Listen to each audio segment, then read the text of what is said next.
everyone, and welcome back to Tecember Day. I have the wonderful Miss A. Hey. You want to introduce yourself?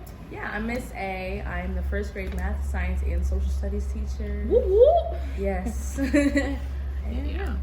So, and apparently my twin, the kids get us mixed up all the time. They used to call each other's names, and then one time I had to give something back to you, and the kids were like, "Hey, that's your twin," but nonetheless. My work twin. Yes, we are twins. So today we're going to talk about some things that first year teachers need to know. As we are first year teachers ourselves, she has given me a lot of input and helped me survive this year, just mentally getting started, what my classroom should be like, and just got me familiar with the school. Because you want to talk about your residency year a little bit? Yeah. So the program that I'm in right now basically allows us to have a residency year where we essentially work under a teacher for an entire school year, and so we, throughout the school year we get to do more and more. So in the beginning of the year I was just observing my host teacher, and then by the end of the year I was able to teach for like 5 weeks. So I was really able to see teachers who had a lot of experience do what they do and take advice from them before getting a classroom of my own this year. So I was able to get a lot of helpful tips even before I had the pressure of having to do everything on my own. So as we're doing now. Yes. Yes, some helpful things that she told me, just first year teachers, just about the school environment, culture, how things run, because every school has their own the way things run. So she just helped me get up to speed on what are the things I need to be doing and things I don't need to be doing, because let me tell you, I was all over the place, and I was just so happy to see a friendly face and just to welcome me in and give me everything I needed to know. So your residency year was your student teaching, right? Yes. Okay. And you said that was a positive experience. What did you learn from that? Yeah, it was positive. So in the beginning of the year, I was 3rd and 4th grade. So in the beginning of the year, I was in a math classroom, and so that was when I realized I really, really enjoyed teaching math. Oh, that's where you found out. Yes. Oh, I thought you already knew. I mean, I always knew I liked math. Yeah. But I didn't know that I was going to prefer to be a math teacher, because I was always I don't know, I just do all subjects. I don't really like one or the other. But I really lucked out, because it's very rare for them to departmentalize math classroom, or I'm sorry, 1st grade classroom. So I was really lucky to be able to focus on math this year. But yeah, so I was in a math classroom, loved it, and I felt it just came natural. I knew how to teach it. And then in the spring semester, I moved over to an ELA classroom, and that was when I was it's cool, but I feel honestly, I feel ELA took a lot more planning to do than math. Math was kind of I know how to do 3rd and 4th grade math, so I know how to teach it, I know how to explain it. Whereas ELA, you have to prepare, you have to know the text beforehand, you have to know the main things that you want them to take from the text. You have to make sure the students comprehend, they know how to read. Your students at all different reading levels. I feel there's a lot to go in about it. Yes, so I feel for you. I feel there's a lot more that goes into ELA. Granted, kids in math are at all different levels as well. But I don't know, it's just different. But anyway, what was the question that you asked me? No, I just want to know about your residency year. Oh yeah, so I was in the math classroom in the beginning, ELA in the spring semester. And so I was able to see both sides and figure out what I really liked and what I needed to work on. I got a lot of helpful tips from my host teacher, especially in in the ELA classroom. I learned a lot about organization. She taught me a lot about entering grades and how to collect data from students and how to file papers, what to keep, what to not keep. I feel when I was in the math classroom, I learned a lot about how to teach the content. The ELA classroom, I learned more so of ELA, but also what happens behind the scenes as a teacher, because they don't tell you that. I was a education major in undergrad even. They didn't warn me that you're gonna have to do more than just teaching as a teacher. There's a lot that goes on, as you know. Yeah. So I learned a lot my residency, and I'm actually really appreciative of the people that I worked under, because I think that I would be way more likely to feel I'm drowning this year than I do now. I still feel I'm drowning a little bit, but it's my chin's above water. Where we float a little bit. Yeah, exactly. But, I can doggy pedal. Yeah, and you've been teacher of the month too, right? Yes. 1 month. November, right? Yeah. You were December? Yes. So I just told them about that. But so what has been the most challenging part for you as you have everything all on your back now? I feel the most challenging thing is the things that happen behind the scenes. I feel I'm really I can lesson plan. I can figure what I'm going to teach my kids, and I think that when you are hit with doing student learning plans, student learning objectives, and putting in grades and filing papers. Like all the behind the scenes things are what like I feel like makes teaching a little bit more difficult than what I expected it to be. So I'm still trying to master like time management and making use of the little bit of planning time that we do have. I think that's the hardest part for me. You got it. What about you? Yeah, for me, I feel like the hardest part has just been like finding my footing. Like I get in a routine, or so I think so, and it's like boom, something else is thrown at you, or it's time to progress monitor again. It's like what we just did that. So that's been like my thing, and then also like with pacing, trying to figure out I want to meet all my kids' needs, and quite frankly, I feel like it's impossible to do everything every day. So my goal and what I've been learning is to like at least meet with the student at least 3 times a week on their goals, their objectives, and things like that. Yeah, I agree with the pacing thing too. Like in the beginning, like when the school year first started, I made it like a point to like make sure I was like my students were mastering the material more so than like making sure I'm following the scope and sequence. But the problem with that comes, you're gonna be way behind on the scope and sequence. So I can say my students, like 85% of my students have like an A or got an A on that like unit test. Wow. But people up higher or higher up are going to be like, well, you're 10 lessons behind. So it's just like you got to pick and choose like what's more important to you. I still find importance in mastery, but I think that I could also utilize small groups and meeting with students one-on-one to talk about like their learning goals as well. I think that that's something that I could work on as well as a first year teacher. I feel like that just comes with time too, like balancing like what to focus on in small groups, what to focus on in whole group. For sure. I heard the first year you're just trying to survive. And literally that's what we're trying to do. Like. What do you think has been like your successes as a first year teacher? What have helped you be successful this far? Because you haven't quit. No, We're still chugging. I feel like my kids, like I love my kids. Like I will say my residency year helped me a lot. Like being able to teach and being able to like do things outside of teaching, but behavior management was a struggle for me last year. Like the students that I had were just like not what I was used to, because I've like been like a teacher's assistant, but in a completely different setting. I never worked in an urban school before. It was just very different, and it was a struggle for me to like find my teacher present, like have a strong teacher's presence. So I feel like last year, since it was such a challenge for me, this year it made it easier for me. So I think that since I kind of felt like I don't know, every day was just like kind of like struggling with something new last year. Now it's just like I can kind of breathe and just like, you know, use what I know from last year to be able to help me this year. Yeah, exactly. I love that. How did you establish your strong teacher presence?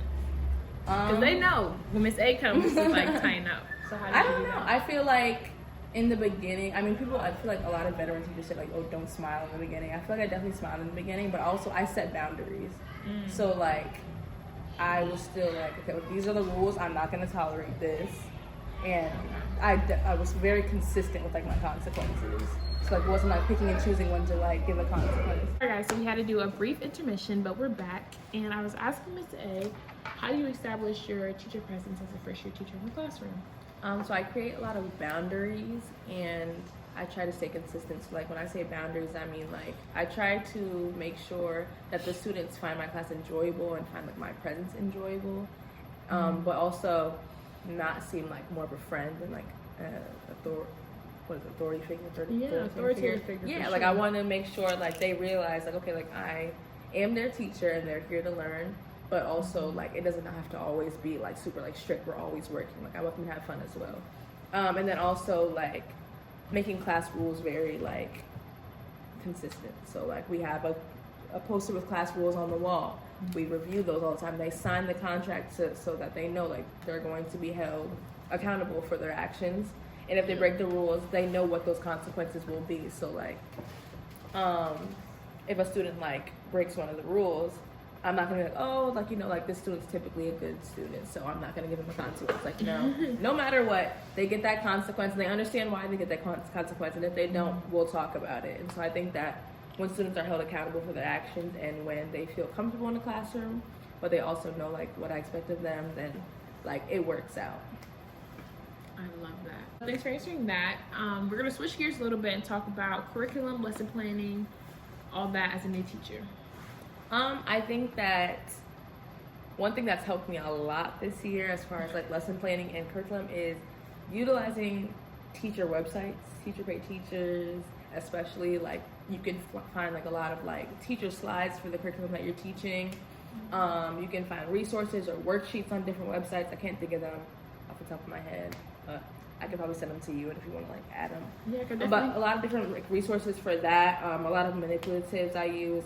When it comes to lesson planning, that can get kind of annoying. Lesson planning every day, but I use Common Curriculum, which is pretty like straightforward, and I can do like a lot of copying and pasting for each day and like switch things around. I like to use technology is basically what I'm saying. Like I like to make my life easier, because when we're teaching all the time, it's kind of annoying to have to leave work and work even more by having the lesson plan and plan for the next day. It's like we're constantly working.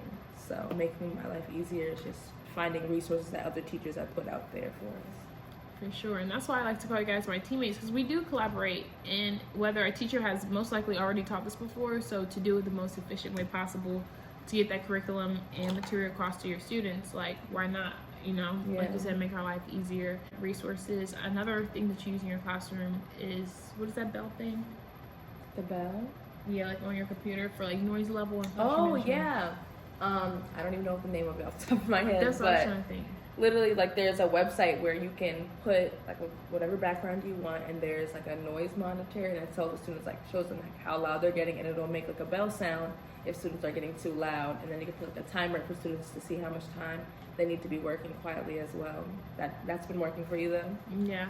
I haven't downloaded it yet, but having a little bell, like I just tap it. Oh, okay. Myself, be like, oh, it's too loud, and it just automatically goes quiet. Yeah. And it's not like me saying, shh, be quiet all the time. But it's like, as teachers, like we don't have, like we're new to this, so we don't have everything that we need. So just to talk to people, collaborate, and get what you can here and there, I feel like that definitely helps us become better teachers, and then on top of that, makes us better in our classroom for our students. Yeah, I feel like that's like one of the biggest things is like new teachers is finding those teachers in the building that you can rely on, because doing it by yourself is like, it feels like it's impossible. Like I feel like every veteran teacher knows who to go to for what, and every new teacher should, you know, take those tips from the people who know, because it'll make the school year go by a lot easier. Identify those people in your school building as well. So for the website that she just mentioned, Common Core Curriculum, I want to start implementing that next year, because I use the lesson plan that my school uses, and it has been a lot, like all over the place. So I'm definitely going to steal that from you next year as well. Anything else that you think that new teachers need to know or be aware of before they enter their first year of teaching? I think another tip is like being organized, and I had something in my head too. Being organized, I guess I'll touch on that first. Like knowing what you want, like designating different things for different days. So one thing that I actually learned in my residency year from Ms. Stockwell is like as a teacher, you're gonna have like 20 things that you need to do throughout the week, and you're like, there's so much stuff, I don't know what to do, when to do it, when I'm gonna even have time to do it. So like designating. Still struggling with that now. Yes. So one thing I'm still struggling with that too. But one thing that I'm trying to make my goal is like giving certain tasks for specific days. So like on Mondays, lesson plan for Tuesday and Wednesday. On Wednesday, lesson plan for Thursday and Friday. I like that. Having like on my list, having like 3 things I do every morning, like, or 3 things I do every afternoon, like change the date, update my calendar, and put my objectives on the board. Like having certain things that you want to do each day, so that you're not constantly looking at a long list of things. So if you have like 3 things that you want to do each day, it's a lot more manageable than looking at a long list of things to do, and you're just like, when am I going to be able to do all of this? And it gets so overwhelming. I don't know if you heard of like analysis paralysis. It's like, yeah, you have 20 things to do, and it's like after school, your brain is fried. Like as you can see me yawning over here, it's like, what do I do that could be productive for tomorrow? And it's like sometimes it's hard to think ahead like that, especially when you have this mountain of to-do list, like grading papers and meetings. And every time I go to a meeting, I feel like I add 10 more things to my to-do list. So I like the idea of breaking it into chunks and setting aside time to do that. What was your other thing? Having a calendar. I have a calendar, but it's underneath a pile of papers. So having a visible calendar so that you can keep track of things, because we get, like you said, every time we go to a meeting, something new is thrown at us. So we could have 5 things we have to do that we can remember, and then we go to a meeting and 3 more things get added to that list. Yeah. Write your things down so that you're able to just look, okay, what's going on today? Is there a field trip? Is there an assembly? Because it's so easy to like forget everything that you have to do. So I feel like that's a big one too. So she just mentioned calendars, and another thing that I learned, actually, the other Miss A just told me, but you can use that as documentation. I know it's hard to get like anecdotal records when you're teaching her in the moment. Hey, this person did this at this time. Like, there's so much going on in the classroom to be able to say, hey, what actually did happen, or what do I need to make note of, or this person told me this about their family, like I need to check on that. It's just like all these things going on in your teacher brain. So having a calendar to just jot down things and then like add it to your anecdotals later is something that I've learned and I want to implement when we get back from break. For sure. Building relationships with parents helps a lot in the beginning of the year.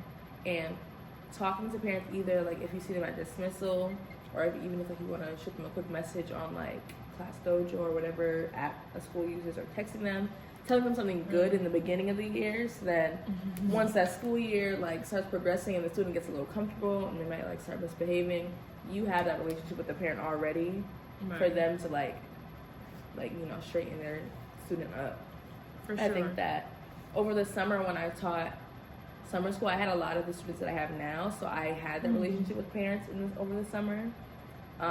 So when I came into this school year, they already knew my face, so I was able to just kind of like, I don't know, like parents felt more comfortable with me, so because they already knew me from like the month prior. So I think that having that relationship with the parents, a positive relationship with them to start with, is like very helpful, because now I can just be like, I can just text the parent like, hey, like this happened in the school, like during the school day, and then they're like quick to like talk to their student about it, or like be involved in their students' like behavior as well as like the academics. Definitely. I'll definitely have to piggyback off of that, because I know I try to get on my parents and sometimes the number's not working, all these other things. And so I missed a few, and then situations happen. It's like, oh wow, I really need to talk to a parent about this, but guess what? I don't have that investment into the relationship. So it's like, hey, don't want you to think your kid is terrible. Like, they do have good qualities, but if we didn't highlight that from the beginning, from the get-go, it's like, oh, you're attacking my child or whatever, and we just don't want that. I actually just did like my final assignment on like different things that like you can do to like talk to parents and stuff like that. And one of the things was like the sandwich method, like even like during like parent conferences or just like speaking to them in general, like sandwiching the negative thing that they did in between 2 positive things. Like, yeah, like they like had a great day, like we had a really good like SEL lesson this morning, but I was kind of concerned because later on in the day X, Y, and Z happened. But yeah, like, you know, other than that, like the day was good. I just wanted to let you know, like sandwiching it in so that the parent doesn't feel like, oh, like they're always calling me about something negative. Like they never have anything nice to say about my student. So I feel like that helps a lot as well. Like not making every call or the entire call negative. For sure. But like you said, in a perfect world, you're gonna have all your parents' numbers, but that's not always the case. And sometimes the student who like you really need their parent the most is the student who you don't have a number for. So I feel like next year, I don't know. I don't even know how to solve that issue. Like, not having parents' numbers. Maybe like sending like a Google form early, like trying to get contact information. Or as soon as we get our roster, which was hard because we got like 3 days before. But and I know last year when I was during my residency year, whenever we saw the parent, we were like, oh, like, hey, like, can you give me like your new number? Like, I couldn't get in contact with you. Like, put them on the spot in person. Because sometimes you can send as many papers home, but then they're not going to fill them out and you don't have it. So I didn't think about doing like face-to-face type of things, if they pick their student up from school. If not, then, you know. Yeah, but parents are important, teachers are important, just to have encouragement, because we are trying to do what's best for that child, and it's hard when people are like doing it individually, but we're a team, and I think I truly believe like we are as educators, as parents, administrators, we're all better as a team. So yeah, that is it for this video. Thank you so much, Miss A, for coming in. Thank you for sprinkling a little, of course, knowledge on my channel. I hope this was beneficial to you guys. Just trying to spread a positive light, and don't forget to create a great day. And I'll see you guys in Tecember Day. I forget what day it is, but don't forget to create a great day. Don't forget to click the subscribe button and the thumbs up down below. And I'll see you guys in my next video. Peace. Bye.